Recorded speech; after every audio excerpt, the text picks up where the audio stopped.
شهوت یکی از قوی ترین تله هاییه که واسه زمین زدن آدم‌های برگزیده طراحی شده، ولی فقط بحث میل جنسی نیست. این یه اسلحه روحیه، یه ابزار پنهانی برای دزدیدن انرژیت، تار کردن قضاوتت و منحرف کردن مسیر معنویتته.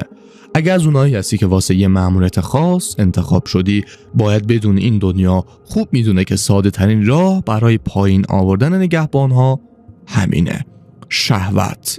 واسه همینه که تو همه جا تبلیغ میشه، قشنگ سازی میشه و عادی سازی میشه.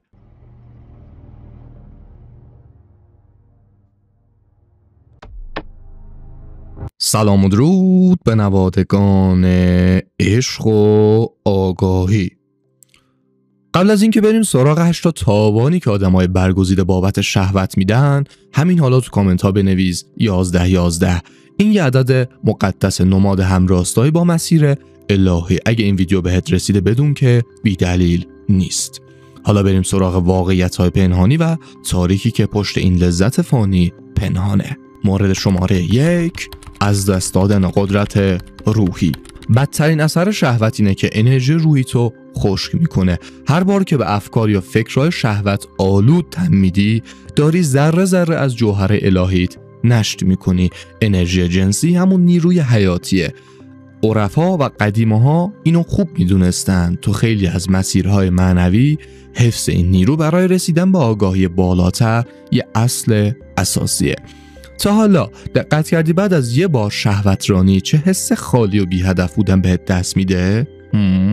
دلیلش واضحه، انرژی داره مکیده میشه و بدتر اینکه این فقط یه بار نیست، تبدیل میشه به یه چرخه اعتیاد که روز به روز ضعیفترت میکنه. مردای بزرگ تاریخ مثل نیکولا تسلا خودشون گفتن که با پاکدامنی و تمرکز روی اهداف بلند به سطحی از نبوغ رسیدن که بقیه فقط خوابشو میدیدن.